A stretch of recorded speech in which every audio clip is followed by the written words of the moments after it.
Good morning, class 11th. Today we will study the chapter recording of transactions 1.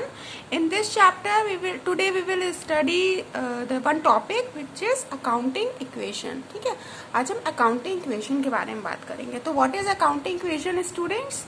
Accounting equation होती है and accounting equation is a mathematical expression. Mathematical expression होती है ये which shows that the assets of a firm are equal to the sum of its liabilities and the capital contributed by the owner. तो यहाँ पर ये बताया गया है कि जो हमारी फर्म के जो असेट्स होते हैं वो हमेशा हमारी लाइबिलिटीज और जितना कैपिटल हमने अपनी बिजनेस को स्टार्ट करने में लगाया है उसका टोटल होता है. तो इसका जो फॉर्मूला बनता है बच्चों वो होता है assets is equals to liabilities plus capital. ठीक है, बेसिकली हम यही फॉर्मूला अपने क्वेश्चंस में यूज करेंगे और आप और भी फॉर्मूला यूज कर सकते हैं जो कि होता है capital is equals to assets minus liability. मतलब अगर कैपिटल में से कैपिटल जो कैलकुलेट करने के लिए हम अगर असेट्स में से अपनी लायबिलिटीज को डिडक्ट कर दें, माइनस कर दें, तो हमें कैपिटल मिल जाएगी. इन द सेम वे अगर हमें लायबिलिटीज कैलकुलेट करनी है तो अगर हम असेट्स में से उसकी कैपिटल को माइनस कर दें तो हमारे पास में उसकी लायबिलिटीज आ जाएंगी. Okay, so without wasting any time let's start with one question. ठीक है, जो अकाउंटिंग इक्वेशन है उसका जो आपका फॉर्मेट आपको फॉलो करना है वो फॉर्मेट ऐसे होता है. ठीक है, नंबर मतलब इसमें आपको अगर डेट दिया है या नंबर दिया है, सीरियल नंबर दिया आप उसको लिखेंगे. ट्रांजैक्शंस में आप अपने क्वेश्चन का एक्सप्लेनेशन लिखेंगे, मतलब जो क्वेश्चन आपका दिया होगा वो उसको लिख सकते हैं. और फिर आप ये पूरा फॉर्मूला लिखेंगे कि assets is equals to liabilities plus capital. Understood. तो सबसे पहला जो हमारा एक क्वेश्चन अब हम स्टार्ट कर रहे हैं, सबसे पहला जो हमें क्वेश्चन दिया हुआ है वो दिया है नंबर हम 1 डालेंगे यहाँ पर. ठीक है, हमें जो क्वेश्चन है वो कह रहा है स्टार्टेड बिजनेस विद कैश. ठीक है, तो यहाँ कहने का मतलब ये है कि आपने बिजनेस स्टार्ट करा है कैश से. ठीक है, तो अगर आप अपने बिजनेस में पैसा लगा रहे हैं, आपके बिजनेस में कैश आ रहा है, तो यहाँ पर आप क्या करेंगे, आप एक हेड बना लेंगे जिसको हम कहेंगे कैश. ठीक है, कैश. अब कैश में आपके पास में ये जो अमाउंट आ रहा है सपोज वो आ रहा है 1 लाख रुपीज. ठीक है, तो आपके पास कैश जो है वो बढ़ जाएगी 1 लाख रुपए से, 1 लाख से. अब आगे कुछ नहीं कह रहा है तो आगे आप 0 लिख दीजिए. फिर लाइबिलिटीज पे कोई इफेक्ट पड़ नहीं रहा है. ठीक है, तो यहाँ हमने इक्वल टू लगाया, लाइबिलिटीज में कोई इफेक्ट नहीं आ रहा है तो हम 0 लिख देंगे. तो अगर आप अपने बिजनेस स्टार्ट कर रहे हैं तो आपका जो है बिजनेस स्टार्ट करेंगे तो उसमें आपकी कैपिटल में भी इंक्रीमेंट होगी. ठीक है, तो यहाँ पर हमने 1 लाख रुपए कैपिटल में इंक्रीज करके दिखा दिया. क्लियर. अब जस्ट सपोज हम एक और जो है कोई ट्रांजैक्शन लेते हैं जिसमें हमने करा क्या, क्रेडिट परचेज. ठीक है, क्रेडिट परचेज अभी जब हमने आपको थ्योरी पढ़ाई थी तो हमने आपको बताया था कि जो क्रेडिट परचेज होता है उसका मतलब होता है कि आपने जो सामान खरीदा है वो आपने उधार पर खरीदा है. ठीक है, तो क्रेडिट परचेज ऑफ गुड्स ₹60,000. पहले इसका मतलब समझ लेते हैं. जो सामान खरीदा गया है, जो गुड्स होता है उसको हम कभी भी अपने अकाउंट्स में गुड्स नहीं लिखते हैं. ठीक है, तो गुड्स की जगह हम एक हेड जो खोलेंगे असेट्स में अपने वो हो जाएगा स्टॉक. ठीक है, आपको कभी भी गुड्स दिया हो तो आप स्टॉक नाम का हेड खोल लीजिएगा. तो गुड्स की जगह हमने स्टॉक बना दिया और क्रेडिट परचेज हुआ, मतलब जो आपको सामान खरीदा गया है वो आपने उधार पे खरीदा है. तो यहाँ पे जाहिर सी बात है आपने सामान गुड्स खरीदे तो आपके पास में क्या हो रहा है, गुड्स आ रहे हैं. ठीक है, तो यहाँ पे गुड्स जो खरीदे गए वो कैश बेसिस पे नहीं खरीदे गए. कैसे खरीदे गए, उधार पे खरीदे गए. तो कैश में तो कोई इफेक्ट आ नहीं रहा है तो कैश में हम 0 लिख देते हैं. अब स्टॉक में कितना हो रहा है, 60,000 रुपीज आपके पास स्टॉक आ रही है. ठीक, अब यहाँ पर असेट्स की बात खत्म हुई. लाइबिलिटीज में हमने एक हेड बनाया क्रेडिटर्स नाम का. क्रेडिटर्स हमने आपको बताया था, क्रेडिटर्स वो होते हैं जो सामान उधार पे देते हैं. तो आपने सामान उधार पे दिया ना, तो जो क्रेडिटर्स ने सामान उधार पे दिया तो क्रेडिटर्स को इन फ्यूचर पेमेंट रिसीव होगा. तो यहाँ पे क्रेडिटर्स का भी 60,000 का अमाउंट आ जाएगा. ठीक है, कैपिटल पे कोई इफेक्ट नहीं है तो कैपिटल पे हमने लिख दिया 0. अब हम क्या करेंगे, लाइन खींचेंगे ऐसे, यहाँ लिखेंगे न्यू इक्वेशन. सही है, न्यू इक्वेशन हमने लिखा और अब हम सबको पूरा बैलेंस कर लेंगे.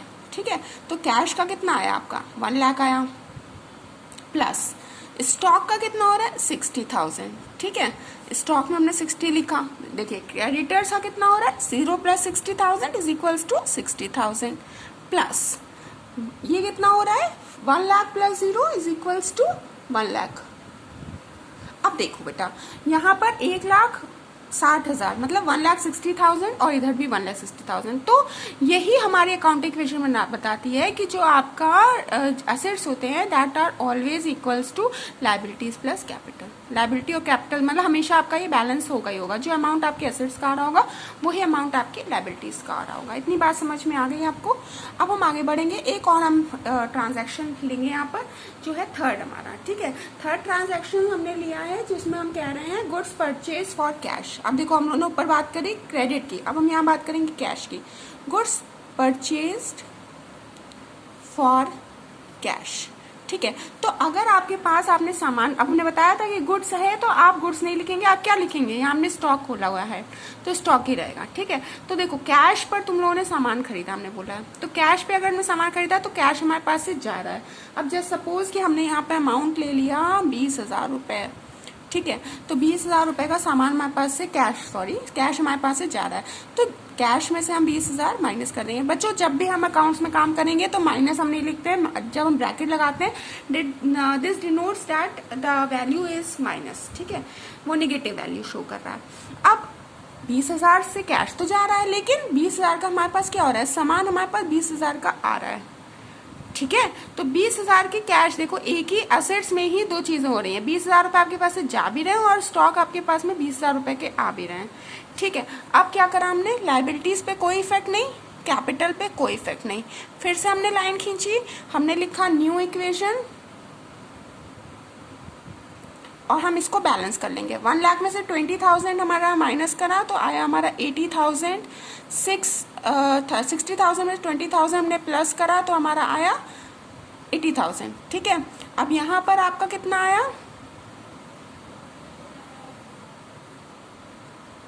हाँ यहाँ पे हमारा कितना आया, हमारा आया 60,000 और यहाँ पर हमारा कितना आया, यहाँ पर हमारा आया 1 लाख। तो अब हम इसको देखते हैं, देखिए 80,000 1,60,000 हुआ और यहाँ पर भी देखिए आपका 1,60,000 हो रहा है, ठीक है। बात समझ में आ गई। अब देखो एक और हमने ट्रांजैक्शन को लिया है, फोर्थ है हमारा, जिसमें हम कह रहे हैं परचेज मशीनरी, ठीक है। अब आपने यहाँ पर परचेज करी है मशीनरी फॉर कैश, मान लीजिए कैश में आपने परचेज करी है और इसका अमाउंट दिया हुआ 35,000, ठीक है। तो अब आपके पास देखिए मशीनरी आप अगर परचेज कर रहे हैं तो आपके पास में एक हेड यहाँ पर ऊपर पे बढ़ रहा है मशीनरी नाम का, ठीक है। मशीनरी नाम का हमने एक हेड बना लिया। अब क्या होगा, आपके पास देखो मशीनरी आपके पास में आ रही है, यहाँ ध्यान से समझो, है ना। मशीनरी हमारे पास में आ रही है, गुड्स के केस में सिर्फ हम स्टॉक लिखेंगे, अदरवाइज हम कभी भी नहीं लिखेंगे। तो मशीनरी आ रही है और बदले में हमारे पास से कैश जो है वो जा रहा है। तो कैश में से 35,000 हम लेस कर देंगे, सिमिलरली जैसे अभी हमने ऊपर करा, माइनस लगाया, मतलब माइनस के लिए हमने ब्रैकेट लगाया और हमने 35,000 लिखा, ठीक है। अब क्या करा, स्टॉक पे कोई इफेक्ट नहीं, 0 लगा दिया। अब मशीनरी में आपके पास में कितने की मशीनरी आ रही है, 35,000 की, तो यहाँ हमने 35,000 लिख दिया, ठीक। इक्वल टू लगाया, इक्वल टू लगाने के बाद में लायबिलिटीज में कोई इफेक्ट नहीं 0 और कैपिटल में भी कोई इफेक्ट नहीं 0, लाइन खींच दी। 80,000 में से आपका 35,000 आप लेस करेंगे तो आपका बचेगा 45,000 प्लस 80 में से आपका 0 आया तो ये आपका 80 ही रहेगा, ठीक है। अब यहाँ पर तो कुछ था नहीं तो ये आपका 35,000 हो गया is equals to 60,000 plus 1 lakh, ठीक है।